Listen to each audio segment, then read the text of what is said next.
안녕하세요, 단진입니다. 이 채널은 운동과 영양에 관한 과학적인 정보를 전달해드리는 채널입니다. 오늘은 단백질 필요량에 이어 식단 구성법에 대해서 얘기해보겠습니다. 이 영상에서 공유해드릴 정보는 에릭 햄스 박사와 레인 놀튼 코치의 의견들을 반영하였습니다. 이해를 돕기 위해 체중은 70kg, 체지방은 12%, 1일 필요칼로리가 2600칼로리인 A군을 예로 들어보겠습니다. 우선 림벌크 식단과 체지방 감소 다이어트 식단의 차이점에 대해서 먼저 얘기해보겠습니다. 사람의 몸은 근육을 생성하려면 자신의 1일 필요칼로리보다 더 많이 섭취하여 몸이 아나볼릭 상태, 즉 동화작용 상태에 있을 수 있게 해야 합니다.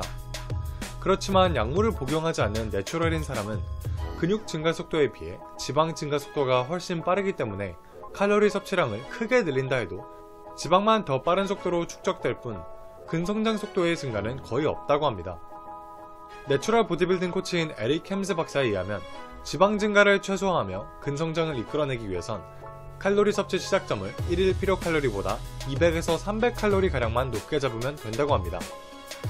이와 같이 다이어트를 하실 때도 시작부터 급격히 칼로리 섭취량을 줄이시는 것보단 200에서 300칼로리 가량만 낮게 잡고 시간에 걸쳐 조금씩 줄여가는 것이 길게 보았을 때 더 효과적이라고 합니다. 왜냐면 급격히 칼로리 섭취량을 낮춘다면 근손실이 더욱 크게 일어날 수 있고 체지방 감소의 정체기 또한 빨리 올 수 있기 때문입니다. 이제 A군이 필요로 하는 2600칼로리를 섭취하는 데 있어서 3대 영양소인 탄수화물, 단백질, 지방을 어떤 비율로 섭취를 해야 가장 이상적일 수 있는지 알아보겠습니다. 영양분 섭취 비율은 퍼센테이지로도 나눌 수 있고 킬로그램당 X그램으로도 정할 수 있는데요. 에릭 햄스 박사의 트레이닝과 영양의 피라미드 강연에 따르면 탄수화물과 지방은 퍼센테이지로 나누어도 괜찮지만 단백질은 근성장이 있기 위해 충족시켜줘야 할 권장 범위가 있기 때문에 킬로그램당 X그램으로 정하는 것이 더 정확하다고 합니다. 그러므로 저항운동을 하는 사람의 식단을 구성하는 데 있어서 가장 먼저 정해야 할 것은 단백질 섭취량입니다. 아무리 개인의 1일 필요칼로리의 2배를 섭취해도 단백질 섭취량이 충분하지 않다면 근성장은 효과적으로 일어나지 못하기 때문입니다. 단백질 섭취량의 과학을 다룬 전 영상에서 제시되었던 6가지 연구를 종합해보면 하루 목표 단백질 섭취량을 체중이 kg당 1.4에서 2.2g 사이로 정하는 것이 근성장에 가장 이상적이라고 합니다. 예를 들어 A군이 kg당 대략 2g의 단백질 섭취를 목표로 한다면 70 곱하기 2를 하여 하루 섭취량이 대략 140g이 되는 것입니다. 단백질은 1g당 대략 4칼로리이니 140 곱하기 4를 하면 대략 560칼로리가 나오게 됩니다. 단백질에 이어 두 번째로 정해야 할 것은 지방 섭취량입니다. 탄수화물보다 지방을 먼저 정해야 하는 이유는 여러 가지가 있는데요. 신체 건강을 유지하기 위해 몸에서 생산해낼 수 없는 필수 아미노산과 필수 지방산은 꼭 섭취해줘야 하지만 탄수화물은 생존을 위해 꼭 필요하지는 않기 때문입니다. 탄수화물, 즉 포도당은 몸의 주 연료이긴 하지만 지방과 아미노산이 포도당의 기능을 대체할 수 있기 때문에 없다 해도 큰 문제는 되지 않습니다. 생선, 계란, 견과류, 올리브오일 같은 음식들에 포함된 필수 지방산들은 신체 건강을 유지하기 위해 다양한 용도로 쓰이며 특히 호르몬 조절에 굉장히 중요하니 지방 섭취량이 총 칼로리 섭취량의 20%보다 낮아지게 된다면 남성 호르몬인 테스토스테론에 큰 영향을 끼치게 될 수 있습니다. 그러므로 햄스 박사와 운동선수의 영양 섭취량에 관한 논문을 따르면 하루 총 칼로리의 20에서 30% 정도를 지방으로부터 섭취해야 이상적이라고 합니다.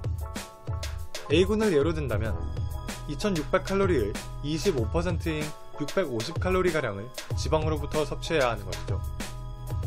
지방은 1g당 9칼로리이니 650을 9로 나눈다면 대략 72g이 됩니다.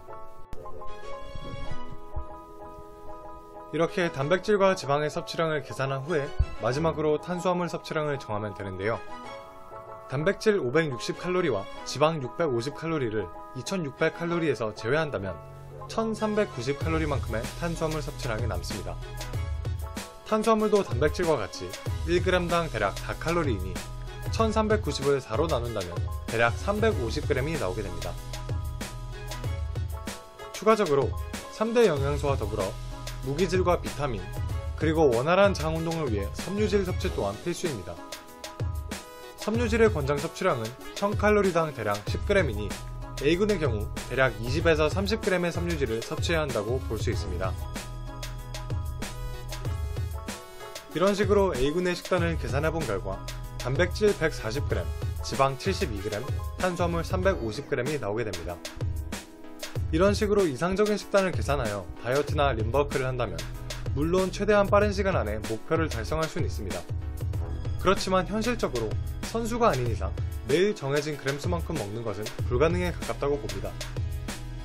선수들조차 시즌기간이 아닐 때는 일반식을 더 자주 하니 일반인으로서 삶에 큰 영향을 주지 않으며 목표한 몸을 만드시려면 유연한 식단을 구성하는 것이 현실적이라고 봅니다. 많은 분들은 체지방 감량 다이어트를 생각하면 닭가슴살과 고구마 같은 지방과 탄수화물을 최소화하는 극단적인 식단을 생각하시고, 그 반대로 벌크를 생각하면 평소 섭취량의 2배가 넘는 양의 칼로리를 섭취해야 빠른 근육 성장이 있을 것이라 생각하십니다.